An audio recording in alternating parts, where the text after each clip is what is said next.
Veronica presents the AI Repertory Theatre's production of New World Papers. Book 1, The Historian's Tale, by K.B. Shaw.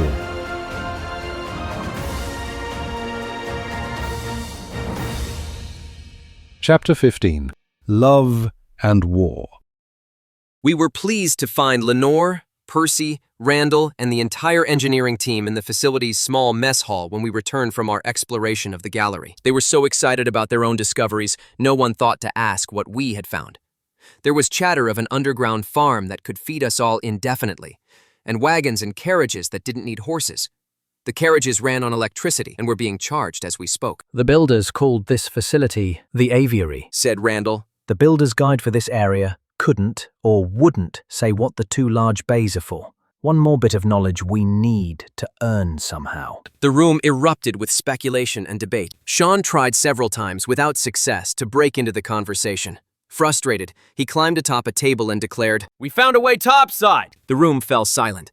Sean savored being the focus of attention and dramatically milked the moment before telling our story. But it's just a hatch, Said one of the engineering team. You can't be sure it goes topside. Where else would it go? Sean countered. Another facility, Suggested Percy. All of the builder's facilities have been linked by interior tunnels. The gallery doesn't make sense as a passage to another part of the quarters. It's narrow, it's a long distance to the end, and it's dangerous. If it is a way out, Said Percy. it's also a way in. Toby rose and said, Yes, I was thinking about that on the walk back. I was a fighter, you know. I always wanted my opponent directly in front of me. Like you said, some folks are afraid that if we find a way topside, the council could find their way down and kill us. Neat and clean, out of sight. But if this is a way out for us, it would be a terrible way in for the council. They'd have to walk single file for several kilometers. They could never use brute force on us. Besides, we could easily block their way at any place of our choosing. Lenore rose. All of this is important, but it's getting late and we should report to the missus before dinner. It's a long walk, so we'd better head back. Who said we have to walk? Said one of the engineers. We have electric wagons. Follow me. As the group started to leave, Randall grasped my arm so I would hang back. When we were alone, he tilted his head, indicating that I should follow him. He led me through a maze of corridors. This complex is extensive. Like the generator stations, it has sleeping quarters, its own mess, offices, supply rooms. And this. He stopped in front of a metal door. Not a hatch, but more secure than the other doors in the facility. Next to the door was a keypad with a glass plate that had the outline of an outstretched right hand on it. The sign above the plate had a word we did not know. Armory. I think this is why Annika wanted me to come with you. Not to simply open the aviary door for you. Why do you say that? Because she had me place my right hand on one of the displays at the generator station and took an image of it. A palm print, she called it. Just me. No one else on the team. But she did ask if you'd be coming back, so I figure she wants your print as well. I don't quite understand. She said the palm prints are unique to each person. It's a way to verify I am who I say I am. To what end? If my assumptions are correct, this pad opens this door. Okay. It obviously uses a palm print to open. I'm the only person I know who has had his print logged. Therefore, I'm the only person who can open this door. Have you? Have I? Open the door. No, I wanted you here when I did. You and nobody else. Well, let's have a look. I didn't realize until the door slid open that I had been holding my breath as Randall pressed his hand to the plate. I exhaled as the room beyond was revealed. It was essentially a windowless, 4-meter cube with black metal objects hanging on the left, back, and right walls. To either side of the door was a metal cabinet with doors and drawers of various sizes. A glass-top table like the one in the archive, and a half-dozen stools filled the center of the room. I opened several drawers and found boxes of brass cylinders with copper or lead tips on one end. I gave Randall a questioning look, but he replied with a shrug. I don't like the looks of this place. We'd better not touch anything. I concur. Now that we have found it, perhaps Annika is allowed to explain. Can you come to the generator station with me tomorrow? I shook my head. I really need to get to work at the archive. See what she'll tell you, then contact me at my pod tomorrow night. The others were gone when Randall and I returned to the aviary, so Randall led me to a small machine that had 4 seats, 2 in the front and 2 in the back, plus a small bin for carrying things at the rear. We sat in the front. There was a wheel in front of Randall and some pedals on the floor. When Randall placed his hands on the wheel, a display lit up in front of him, and a female voice said, Automatic shuttle to town center or manual? Automatic. replied Randall. That sounds safer. Town center? Must be what we call the commons. With barely a sound, the machine began to move, first heading out onto the aviary floor, then looping back toward the tunnel and picking up speed. I clutched the seat, my knuckles white. We were traveling much faster than Mrs. Greer's four-horse carriage. When I turned to ask Randall if he could slow the contraption down, I saw an expression of pure joy on his face. I told myself I was being a foolish boy again, filled with fears and doubts like when the missus took me from the mount to her manor. Randall turned to me, beaming. I tried to relax, but could only return a tentative smile. He laughed. I released my grip on the seat and raised my hands to show him I had no fears. We left the lighted tunnel and sped into the darkness of the quarters, headed for the small dot of light at the other end. I lowered my hands and clutched the seat. No one needs to know, I muttered in the darkness. It's our secret. Where did you get off to, little brother? Asked Toby as Randall and I entered the courtyard. We started talking, and before we knew it, we were alone. I quickly changed the subject. So, what did you think of the electric carts? Exciting, Said Sean. I want to get my hands on one of those small ones. I bet they can really move. They can. Randall and I rode one back, We loved it. said Randall, shooting me a look. Mrs. Greer asked that we come to the library as soon as the two of you returned. Said Toby. I want a minute to see Addie. Is she around? Already with the missus. He replied.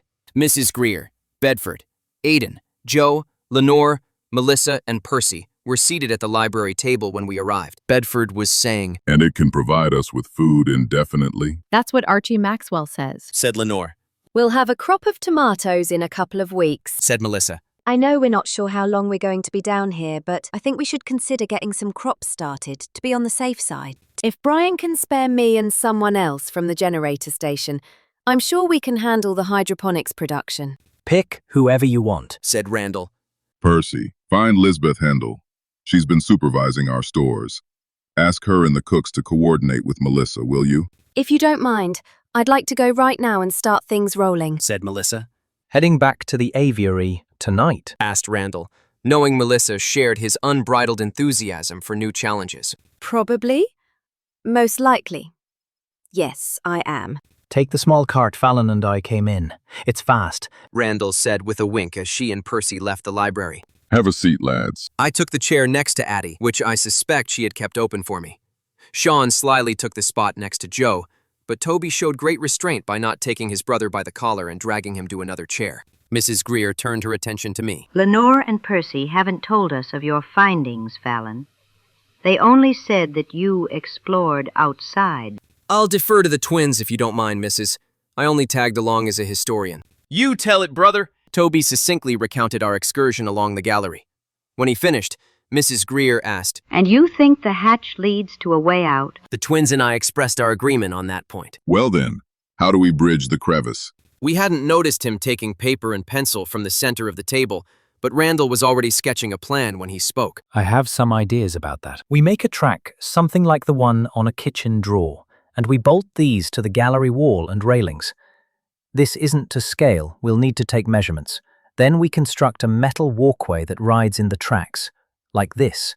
It's maybe twice as long as the crevice is wide. See? And then we just slide it over when we want to cross, and pull it back when we don't. That should keep out any of the council's dark men. Watching Randall draw his rough plan made me yearn to sketch. I'd been so caught up in events, I couldn't remember the last time I had drawn. It couldn't have been, yes, after my descent to the below. Time was a jumble. How long ago was that? A month? Maybe more. That'll do the trick, boyo. But add a roof. We'll be going through a waterfall when it warms up. Randall, will you and the twins manage the project? I should be getting back to Annie, to the generators. Said Randall. Oh, Brian needs to get back to Annika. Taunted Sean. Randall's cheeks flushed. Let it be, brother. Said Toby. Well, I reckon they can spare me for the week or so the construction will take. Said Randall, giving Sean an unyielding look. Good. Said Mrs. Greer, rising from her seat. We have a lot to share with the people tonight. If there's nothing else, I suggest we adjourn and go have dinner. Everyone rose except Randall. There's one more thing. He began. All eyes were on him. He was going to mention the armory. Something in my gut told me to keep its existence a secret, so I shot Randall a warning look. Luckily, he caught my meaning.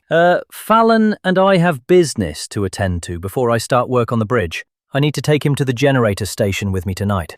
Well, get something to eat before you go. What is the armory? Asked Randall. We were in the control room of the generator station, talking to Annika. Why do you ask? She asked. Don't be sly with us, Said Randall. We found a room at the aviary, the one that requires the palm print to enter. You didn't mention it to anyone, did you? Just Fallon, as I expect you wanted. Yes, the historian. She said approvingly. What is it? You'll understand as you begin to explore the archive. You're going to learn a lot of words not found in your dictionary. Words like war, murder, execution, weapons. I struggled to comprehend what she was talking about. When you start reading the histories, you will discover that people could be cruel, and they constantly fought and killed each other. Why? For lots of reasons. And for no reason at all. The founders of your world believed that people are inherently good, not bad. They thought that things like war and murder are learned and not a part of what they called human nature. So they purged your society of the concepts. In all these years, have you never had a war? I shrugged my shoulders, not knowing how to answer. Groups of people fighting each other. What you found in the armory are weapons, guns. We humans seem to take them with us wherever we go. For protection, we tell ourselves, to kill things that threaten us. But too often we've turned them on ourselves. Your founders rejected them, and that's why you have no words for wars or murder. But I've seen someone murdered. Vernon McCrae, at the Mount. That is most troubling, Fallon. Murder is murder, even when there is no name for it. Perhaps you should consider the possibility that humans are not basically good. Maybe goodness is the learned trait drilled into you by generations of conditioning and your precious code. Maybe people are bad, evil by nature. I'm worried, I said to Addie as we lay in bed. Her head was resting on my chest, and I was running my fingers through her hair. About what? The hatch. I didn't mention the armory, which was troubling me even more. The hatch? It gives us hope. It's dividing us, don't you see? There's a small group that wants to go out now, without a plan. They seem to be the same people who want to spread the truth to all of New World. Addie lifted her head so she could look up at me. And you don't? I don't think I do. She didn't know it, but the armory was a part of my truth now. My truth allows me to have weapons, guns. It allows me to go out and kill people. Is that a good truth? Am I better for it? If I could unknow it, I would. Addie drifted into a peaceful slumber, but my troubled thoughts held sleep at bay. I was careful not to wake her as I slipped from bed, gently closing the bedroom door behind me, and padded toward the kitchen. I raised the kitchen light about halfway, then sat at the table where I had gathered drawing materials. I hadn't let my memories out in this way since we came back from the observation base. My hand started moving, almost of its own accord. I began with an image of Addie standing naked in the washroom that first night we spent together, and ended hours later with an image of the armory and its walls of death-delivering machines. I stared at the paper, scowling. It made me angry for some reason, perhaps at the thought that humans could be so vile. Or maybe it was because I found myself curious about the guns, how they were made, how they worked. Could I ever use a weapon against another human being? I slashed at the drawing with my pencil, defacing it with a hash work of black lines. I pressed so hard the pencil snapped in two. I picked up the paper, crumpled it into a ball, and hurled it at the front door where it fell to the floor. I took it to the kitchen counter. I set out a bowl and began to tear the paper into the tiniest pieces I could, letting them fall into the bowl. I then took the bowl to the privy, deposited its contents, and flushed. Aiden stirred. Fallon? Yes. You okay? Yes. What are you doing? Trying to unknow, I thought to myself. But to Addie I said, nothing, just had to go. Sorry to wake you. I set the bowl in the washroom sink and joined Addie in bed, snuggling tightly against her and wrapping my arm around her. I closed my eyes and washed away the visions of the armory with memories of Addie, recalling her cheerful face, every curve of her body, and how she felt and smelled. I fell asleep with the warm thoughts of how much she meant to me. In the morning, Addie and I hurried to the mess for a quick breakfast. "Where's Joe?" I asked Toby, who was sitting with Sean in the square. Don't know. She got up in the night and said she had something to do. Haven't seen her since. What are the two of you up to? Waiting for Randall. We're going to take him down the gallery to get some measurements. I nodded, and we continued on to breakfast. When Addie and I returned to the courtyard after eating, Randall was sitting with the twins. He waved me over. Fallon, can you come with me to the aviary? I won't keep you long. A few minutes later, 9 of us were rolling through the darkness on a large electric wagon. 4 members of the engineering team had met us at the wagon, which had 2 seats in the front and 4 cushioned benches in back. Each bench could comfortably seat 3 people. I sat in the front with Randall at his request. Addie and the twins sat behind us. As we traveled, Randall showed me how to operate the machine. So you can use one of the small carts to get about. Sounds good to me. Bloody bee, I thought. First thing I'm going to do is show Addie how to operate the contraption. When we arrived at the aviary, Randall steered the wagon into a stall and stopped it over a metal plate on the floor. Don't know if you noticed these plates before. There are several on each side of the commons, by the mouth of the generator station tunnel and by the pods. I never knew what they were before now. They give the machines the power to run. My team will work with the builder's deck chief and learn more today. Deck chief? Like Annika. An avatar, says to just call him Chief. As we entered the office complex, he said, Sean, Toby, I'll meet you in the dressing room. I need a few minutes with Fallon, alone. Addie gave Randall a questioning look. Sorry, Aiden. Perhaps you can have Melissa show you around the hydroponics facility. I gave Addie a peck on the cheek. I'll meet you there and then we can go meet Joe, Okay. she said grudgingly. Don't be long. Randall took me up to the level with the control consoles. I didn't have a good night last night. He admitted. My mind was racing. Same here. Well, I got to thinking. These guides the builders left behind to help us must be connected to one another. Melissa said the bloke in hydroponics knew who she and Lenore were, right? He keyed in the code and the console lit up. How can I help you, Mr. Randall? Said the deck chief. I would like to talk to Annika, Chief. The deck chief hesitated, then nodded. The outline of a right hand appeared on the display screen. Palm ID, please, sir. Randall pressed his hand against the plate. Scanning, said the chief. A green glow appeared around Randall's hand, then faded. The deck chief disappeared, and a smiling Annika faded into view. Good morning, Brian. Good morning. Good morning, Fallon. Is it? Are you troubled by what I told you about the armory? Of course I am. It contains machines designed to kill. Or, as I said, to defend. After a few moments of silence, Randall said, Well, I brought Fallon because, quite frankly, I don't want to be responsible for that awful room. He gave me an apologetic look. Understood. There, you no longer have access, Brian. And you, Fallon, do you want access to the armory? I understood Randall's reluctance to accept responsibility for the room and its contents, but Annika's words stuck in my head. Or to defend, I thought. Defend.